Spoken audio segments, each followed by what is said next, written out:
Hello বন্ধুরা, নমস্কার। আমি আজকে পিঠে বানাচ্ছি, তার জন্য 250 খোয়া ক্ষীর এনেছি। এখানে আমি দেবো 100 গ্রাম চিনি আর অল্প একটুখানি দুধ দেবো, হালকা চিনিটা গোলার জন্যে।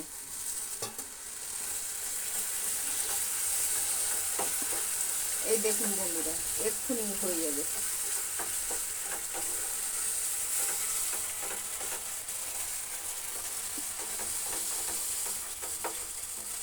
এটাকে বেশি শুকনো করা যাবে না, আবার বেশি পাতলা করা যাবে না, তাহলে পাটিসাপটাগুলো হবে না।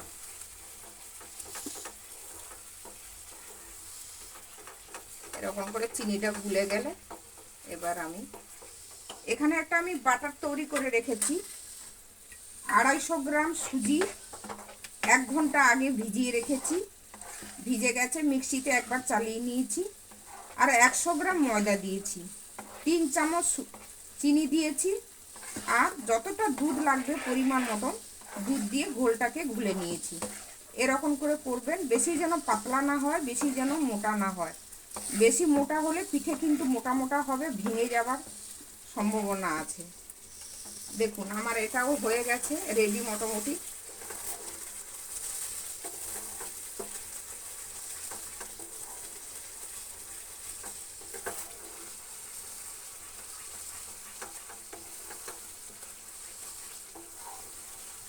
দেখুন বন্ধুরা, এবার কালার দিয়ে আসছে, লাল লাল লাল লাল হবে। একটু সাদা সাদা একটু টেস্ট ভালো লাগে না। এই দেখুন,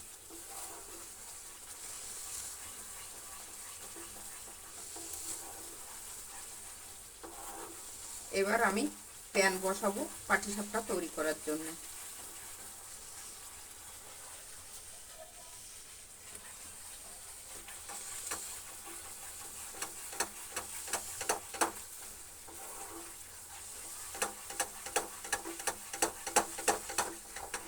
দেখুন বন্ধুরা, ব্রাউন ব্রাউন কালার হয়ে গেছে, এরকম হবে।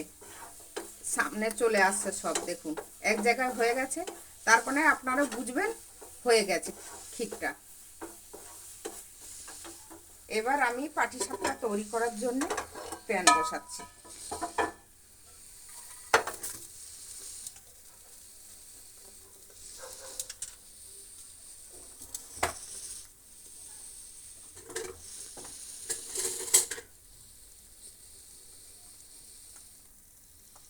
অল্প অল্প ঘি লাগাবেন, নাহলে কিন্তু পিঠেগুলো উঠবে না, সব এক জায়গায় হয়ে যাবে।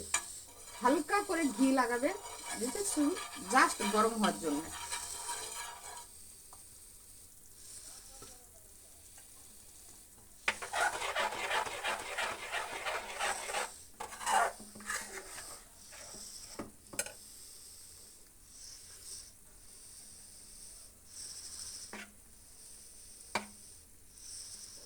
দেখুন বন্ধুরা,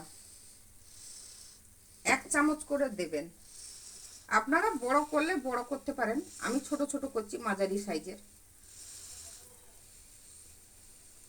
যত পাতলা করবে পাটিসাপটা তত খেতে ভালো হবে। এই দেখুন বন্ধুরা,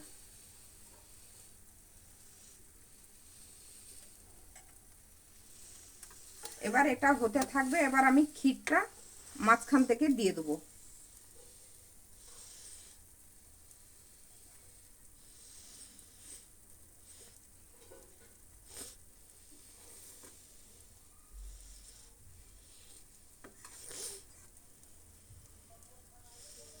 এবার আমি এটাকে ভাঁজ করা শুরু করে দেবো এখন থেকে। এরপরে হলে আপনারা করতে পারবেন না।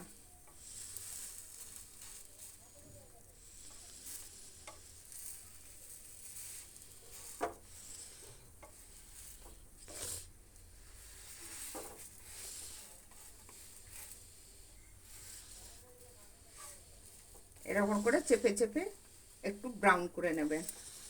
নতুন নতুন ভিডিও পেতে সঙ্গে থাকবেন, লাইক করবেন, শেয়ার করবেন, কমেন্ট করবেন। হয়ে গেছে, পাঠিয়ে।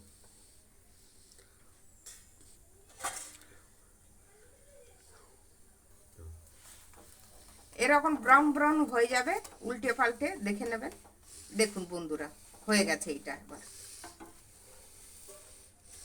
খেতেও ভালো লাগবে, দেখতেও সুন্দর হবে। এরকম আপনারা চেষ্টা করবেন, বানাবেন, খেতে ভালো লাগবে। বন্ধুরা লাইক করবেন, শেয়ার করবেন।